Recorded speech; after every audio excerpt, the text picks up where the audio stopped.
الحمد لله نحمده ونستعينه ونستغفره ونؤمن به ونتوكل عليه ونعوذ بالله من شرور أنفسنا وسيئات أعمالنا من يهده الله فلا مضل له ومن يضلل فلا هادي له وأشهد أن لا إله إلا الله وحده لا شريك له وأشهد أن محمدًا عبده ورسوله أما بعد فإن خير الحديث كتاب الله تعالى وخير الهدي هدي محمد صلى الله عليه وسلم وشر الأمور محدثاتها وكل محدثة بدعة وكل بدعة ضلالة وكل ضلالة في النار. All praise is due to Allah subhanahu wa ta'ala, the one who is truly worthy of all praise. We praise Allah subhanahu wa ta'ala. To Allah belongs the most beautiful name that He has taken unto Himself. And indeed, all of Allah's attributes are attributes of completeness and perfection that befit His greatness and majesty. And whilst we praise Allah subhanahu wa ta'ala, we recognize our deficiency in praising Him. For we follow the model of the Prophet sallallahu alaihi wasallam in that. For his statement, أثني عليك ولا أحسن الثناء عليك أنت كما أثنيت على نفسك. The Prophet sallallahu alaihi wasallam said, I praise you, and whilst I praise you, I recognize my deficiency in praising you. You are, O Allah, as you have praised yourself. And also peace and salutations upon the Messenger of Allah, the Prophet Muhammad sallallahu alayhi wa sallam, who Allah subhanahu wa ta'ala sent as a mercy to all of the alameen. So he guided mankind from the darkness into the light. And he brought them from the edge of destruction to salvation. Brothers and sisters, in the previous khutbah we discussed what is known as the Battle of the Khandaq, or the trenches, or the Battle of the Ahzab. This battle, in which all of Arabia banded together to extinguish the light of Islam forever. The aim was to remove all signs of Islam from the earth, to kill the Messenger of Allah and his followers and the believers. But Allah subhanahu wa ta'ala will not accept that. But Allah subhanahu wa ta'ala has promised us that He will complete His light, that His religion will overcome all religions. I remind you of the statement of Allah Tabarak wa Ta'ala when He says, وَلَقَدْ كَتَبْنَا فِي الزُّبُورِ مِنْ بَعْدِ الذِّكْرِ. Indeed, we have written in the Zabur, which was the scriptures given to Dawood alayhi salam, after the reminder, أَنَّ الْأَرْضَ يَرِثُهَا عِبَادِي الصَّالِحُونَ. عِبَادِي الصَّالِحُونَ. Indeed, the earth will be inherited by the righteous slaves of Allah Tabarak wa Ta'ala. This is a promise which Allah has given. And the believers at the time, when they saw the Ahzab join against them, what did they say? They said, هذا ما وعدنا الله ورسوله وصدق الله ورسوله وما زادهم إلا إيمانا وتسليما. The believers, when they saw the Ahzab, or the groups, come against them and band against them, they were distinct in their response to that. First of all, they recognized that this is what Allah and His Messenger have already promised us. What was the Munafiqeen's response? They saw death, they said, we have been deceived. But the believers said, this is what Allah has already promised us. This is what Allah and His Messenger have already promised us, and they have spoken truly. And it increased them in faith. Brothers and sisters, today we see trials for the believers. And when we see these trials are exactly that. That they distinguish the true believer from one who just wears the guise of the believer. And the guise of the believer is not only that he says he's a Muslim. Maybe he has a long beard and maybe he wears a short thobe. But the iman inside him is weak and wavering. And when such tests come, you see him the first to flee. As we said before, Allah subhanahu wa ta'ala, what does He do? He distinguishes, yamiz, al-khabith al-tayyib. He makes a distinction between the good and the evil, the radi. So Allah tabarak wa ta'ala already promised the believers that they would have victory. He has already promised the believers that they will have victory. Brothers and sisters, if you look, in so many places Allah Tabarak wa Ta'ala has told the believers that eventually they will have the victory. But these events, like the Ahzab, like the Muslims saw in the Battle of Badr, like the Muslims saw in the Battle of Uhud, like the Muslims saw in the Battle of Al-Qadisiyah, like in Mu'tah, all of the battles, it is a test of the believers. We are, in all of our affairs, tested. We are tested in ease and raha. We have so much, because when there's so much we see around us, it causes us sometimes to forget Allah. And Allah tests us with difficulties, like battles. And Allah tests us with hunger. And Allah tests us with loss of life. All of this to see how truthful we are to Allah. Allah Tabarak wa Ta'ala told us, وَلَقَدْ سَبَقَتْ كَلِمَتُنَا لِعِبَادِنَا الْمُرْسَلِينَ. Indeed, our word has already gone to our righteous messengers. إِنَّهُمْ لَهُمُ الْمَنْصُورُونَ. Indeed, they are the ones who will be victorious. And then Allah says, وَمَنْ يَتَوَلَّ اللَّهَ وَرَسُولَهُ وَالَّذِينَ آمَنُوا فَإِنَّ حِزْبَ اللَّهِ هُمُ الْغَالِبُونَ. Promise from Allah. It's a promise from Allah that whoever allies himself with Allah and His Messenger and the believers, that indeed the Hizb of Allah, not the Hizb that is in Lebanon, that have given themselves this tazkiyah and they are so far from it that it is ridiculous. But the Hizb Allah, they are the ones who believe in Allah and they obey Allah and His Messenger and they love the believers. Those are the ones Allah says, humul ghalibun. They are the ones who will overcome. Where is this nasr that Allah promised the Muslims at that time? In this situation where the Muslims are surrounded in Medina, in this situation of dhaf, weakness, of hunger, joy, the Muslims, can they see this nasr? Maybe they can't, but Allah has promised them nasr.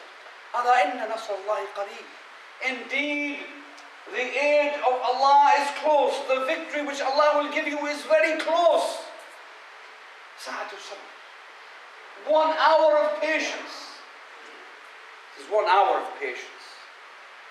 But where are the patient? Allah subhanahu wa ta'ala showed us victory. in a time when victory seemed mahal, impossible. When the Muslims fought the battle of Badr.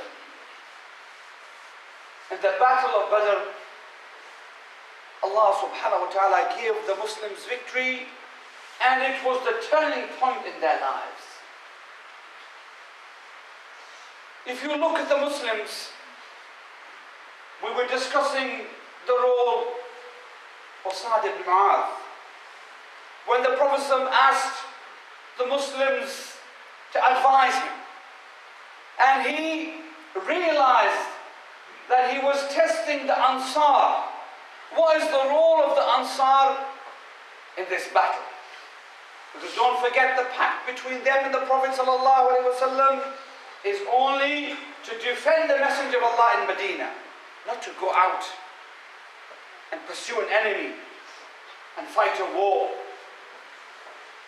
So when Allah's Messenger ﷺ asked the Muslims to advise him, Sa'ad said, "O Messenger of Allah, it's as if you are addressing the Ansar." And you heard last week his response. And the Messenger of Allah ﷺ then began to distribute and perform his strategy against the non-Muslims. And one of the strategies that the Prophet ﷺ had was his dua to Allah subhanahu wa ta'ala. What Allah subhanahu wa ta'ala reminds us is تَسْتَغِيثُونَ رَبَّكُمْ فَاسْتَجَابَ لَكُمْ. And when you ask Allah subhanahu wa ta'ala for help, and Allah answered you, what did he answer? أَنِّي مُمِدُّكُمْ بِأَلْفٍ مِّنَ الْمَلَائِكَةِ مُرْدِفِينَ. I will assist you with 1,000 of the angels, ranks on ranks.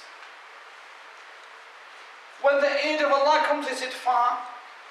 When Allah's Messenger ﷺ called to his Lord in this most difficult of times, Allah sent him aid. 1,000 angels, ranks upon ranks, ranks upon ranks. Incidentally, the enemies of Islam, and the greatest enemy of Islam, Iblis, Shaitan, when he deceived his followers and he said, "I am with you, I am with you, go forward and fight the Muslims." When he saw the angels coming, he began to run. And when he began to run, he said, "I see what they don't see. وَمَا يَعْلَمُ جُنُودُ رَبِّكَ إِلَّا." And nobody knows the armies of Allah except Allah alone. And what does Allah Tabarak wa Ta'ala say? وَمَا جَعَلَهُ اللَّهُ إِلَّا بُشْرًا وَلِتَطْمَئِنَّ بِهِ قُلُوبُكُمْ. Allah made it put a message of hope and an assurance to your hearts. وَمَا النَّصْرُ إِلَّا مِنْ عِنْدِ اللَّهِ. And indeed, there is no help except from Allah. إِنَّ اللَّهَ عَزِيزٌ حَكِيمٌ. And Allah is exalted in power. Allah is wise. Brothers and sisters, this difficult time, when the Muslims were outnumbered, and also in weaponry they were inferior, Allah subhanahu wa ta'ala gave them victory. The victory was what? It was the iman of those people who stood with the Messenger of Allah sallallahu alaihi wasallam. It wasn't the bows and the arrows that they had, or the fine horses that they had, because they didn't have those things. It was the iman which lived in the hearts of those good souls. And this is why Jibreel alayhi salam, he said, "O Messenger of Allah, what is the status of those Muslims who fought alongside you in the battle of Badr?" And the Prophet said, "They are the best of us." And Allah's Messenger ﷺ, when he said they are the best of us, Jibreel alayhi salam's response was, "And likewise the angels who stood with us in the battle of Badr, those 1,000 angels that stood ranks upon ranks alongside the believers from the ins," Jibreel alayhi salam says they were the best of us. And this is why the Prophet ﷺ gave his stamp of approval, the certificate of approval to those good souls that Allah's Messenger sallallahu alaihi wasallam said, whatever the people of Badr do, nothing will harm them. Allah was so pleased with them. And you know, subhanAllah, in another ma'rakah, which was also the turning point in the history of Islam, was Al-Qadisiyah, which we mentioned earlier. And Qadisiyah was one of those battles that took a long time. It took a long time for the Muslims to eventually break the power of the Persian Empire. And you know, when the victory wasn't coming, the companions, they gathered together. When I say the companions, the greater companions of the Prophet ﷺ. And amongst themselves, they decided that victory is not coming and they should make some change. What was that change? Not the weapons that they had, but the men that they had. They said we should have one of the earlier Muslims, one of the earlier believers. He should be at the head of the armies of the Muslims. Umar ibn Khattab radiallahu anhu was the Khalifa of the time.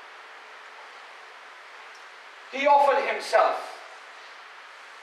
And wallahi, this is not rare that Umar should offer himself. Because we always find Umar offering his life and his wealth and everything that he has at the service of Allah and His Messenger.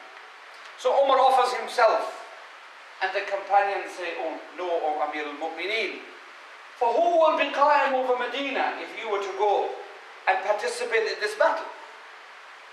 So amongst themselves they chose Sa'd ibn Abi Waqqas, radiallahu anhu, one of the 10 who were given glad tidings of paradise, and one of the hasanat of Sayyidina Abu Bakr radiallahu anhu.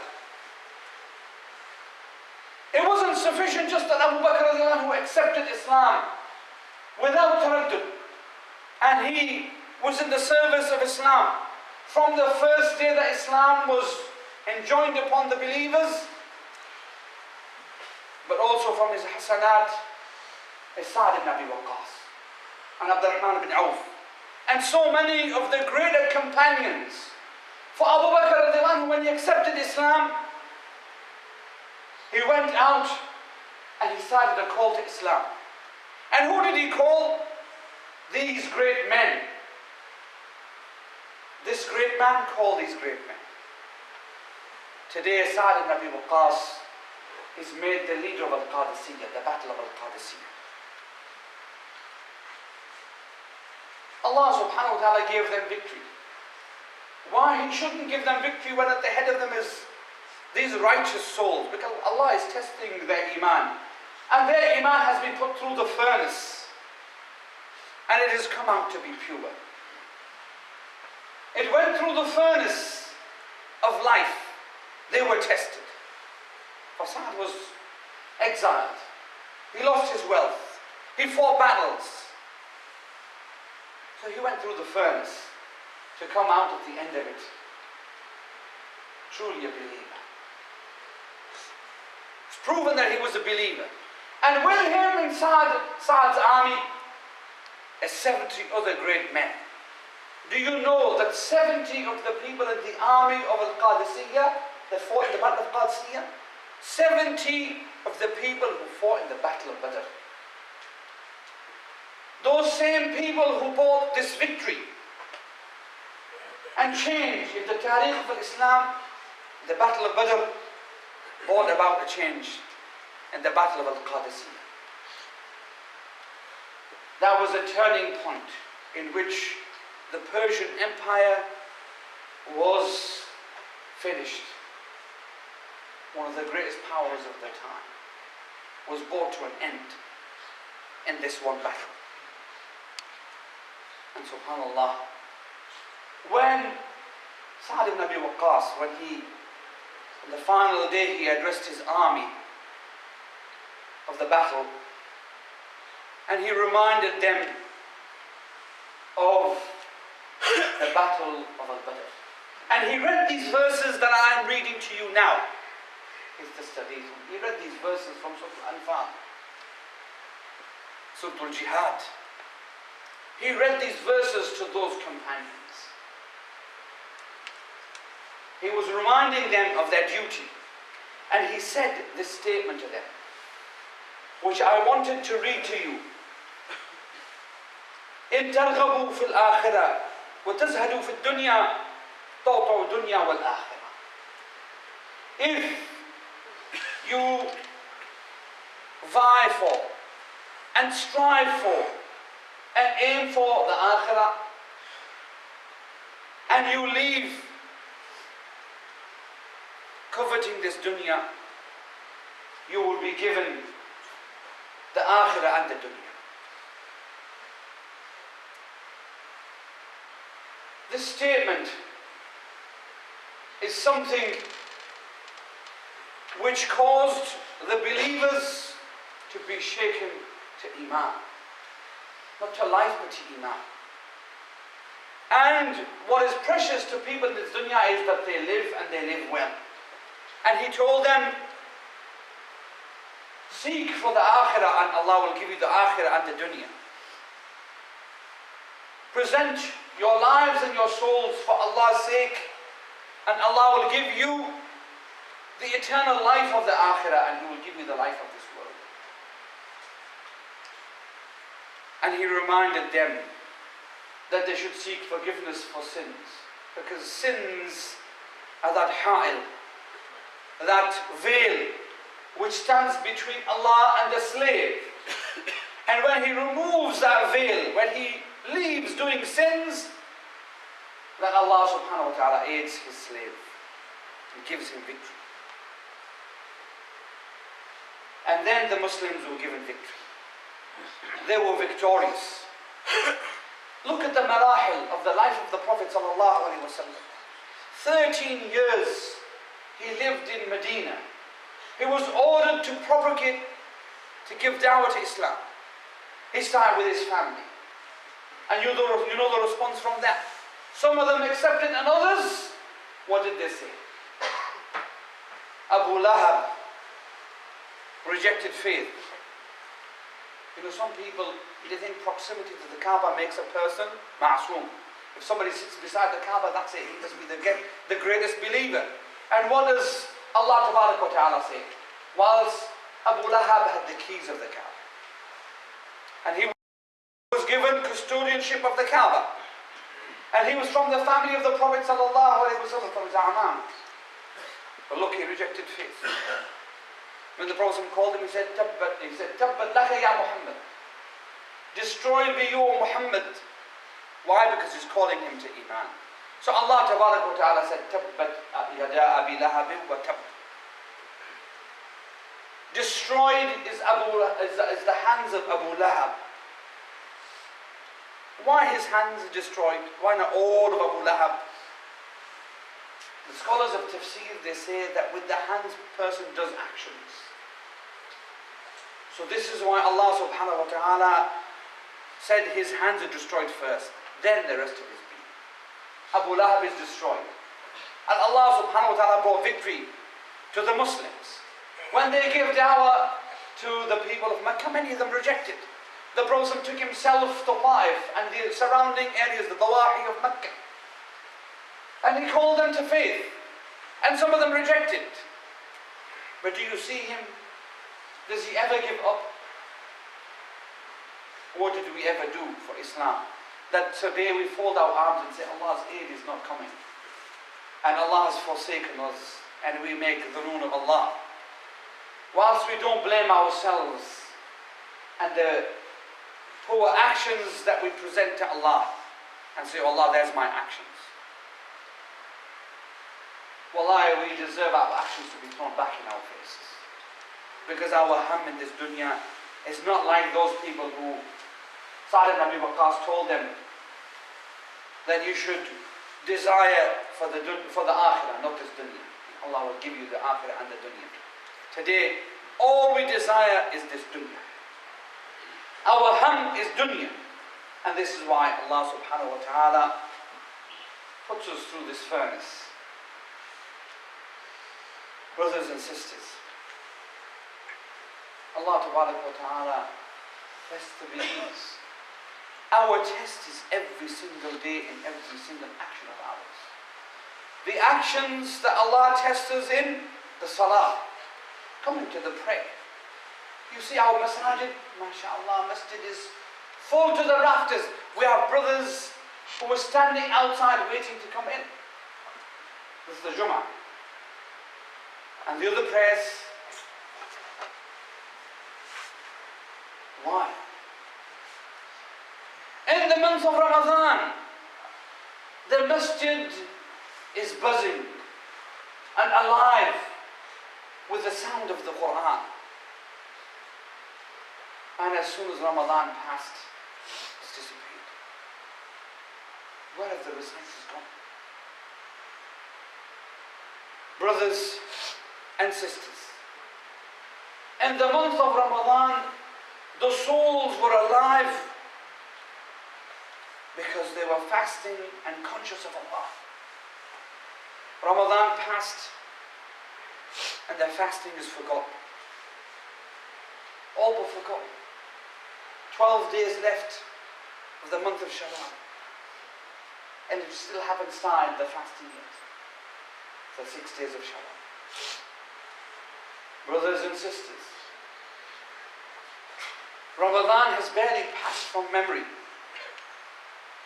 and already we have forgotten that generosity that seems to be synonymous only with Ramadan.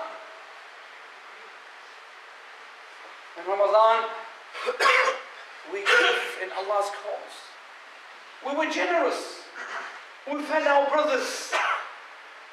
And we fed those people who were ghareeb to us, but they were our brothers in Islam and our sisters. I remember the response that we had in Ramadan when we made a collection for Al-Quds in Syria. Those people who were starving. They have no qaraba to us. What brings us close to them is they say, Ashhadu an la ilaha illallah wa ashhadu anna Muhammadan Rasulullah. And the same shahada is being said by the atoms and the flesh and the bones and the blood of the Muslims in this building now and in this city and in this country. That's what brought us to them. So at that time we knew generosity. But generosity is not exclusively known in Ramadan. The Muslims are generous all the time. Yes, we know the Prophet ﷺ used to be the most generous in Ramadan. The companions of the Prophet say, كان النبي صلى الله عليه وسلم أجود الناس وكان أجود ما يكون في رمضان. Yes. But still generosity isn't forgotten outside of Ramadan. Today, these are the sacrifices you're being called. The prayer, the recitation of the Quran, the fasting, the being generous and giving in Allah's cause. Brothers and sisters, dua. Dua we knew in the month of Ramadan. And you know, people used to come and complain. Oh, why don't we make the qunut every night? Why don't we make qunut every night? People used to complain. Dua is something which you don't need a jama'ah to do.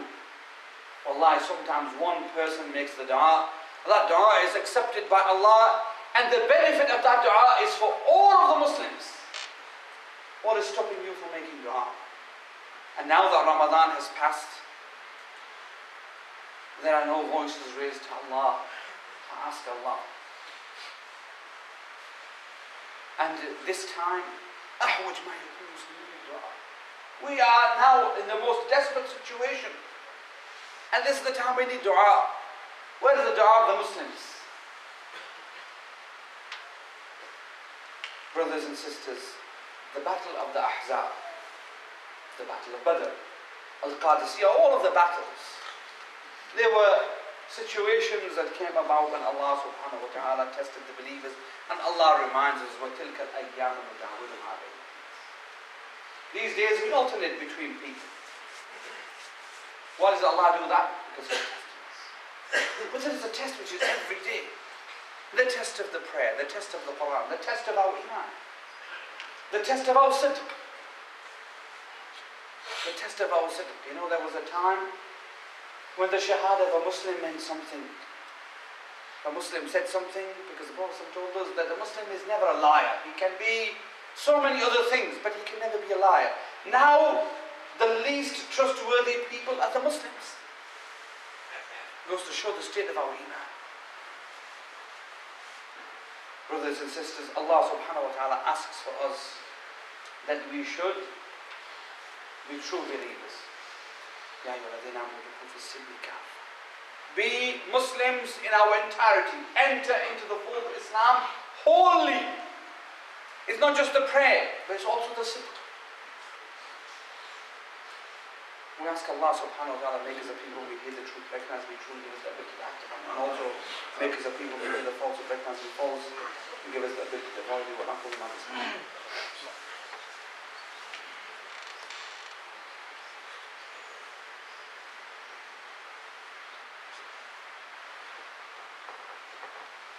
بسم الله الحمد لله والصلاة والسلام على رسول الله أما بعد أوصيكم ونفسي بتقوى الله سبحانه وتعالى في السر والعلن وصلي وسلم والبشير والنذير فإن الله سبحانه وتعالى قد أمر بذلك في كتابه فقال إن الله وملائكته يصلون على النبي يا أيها الذين آمنوا صلوا عليه وسلموا تسليما وقال صلى الله عليه وسلم من صلى علي مرة واحدة صلى الله عليه بها 10 اللهم صل على محمد وعلى آل محمد كما صليت على إبراهيم وعلى آل إبراهيم إنك حميد مجيد اللهم بارك على محمد وعلى آل محمد كما باركت على إبراهيم وعلى آل إبراهيم إنك حميد مجيد وارض اللهم عن 4 الخلفاء الراشدين المهديين أبي بكر وعمر وعثمان وعلي وعن سائر أصحاب نبيك أجمعين ونهل بيت الطيبين الطاهرين وارض اللهم عنا معهم بمنك وكرمك وجودك يا أرحم الراحمين اللهم أعز الإسلام والمسلمين اللهم أعز الإسلام والمسلمين اللهم أعز الإسلام والمسلمين وأذل الشرك والمشركين ودمر أعداء الدين واحمي حوزة الإسلام يا رب العالمين اللهم اغفر للمؤمنين والمؤمنات الأحياء منهم والأموات عباد الله رحمكم الله إن الله يأمر بالعدل والإحسان وإيتاء ذي القربى وينهى عن الفحشاء والمنكر والبغي يعظكم لعلكم تذكرون اذكروا الله العظيم يذكركم وادعوه يستجب لكم ولذكر الله أكبر والله يعلم ما تصنعون وأقيموا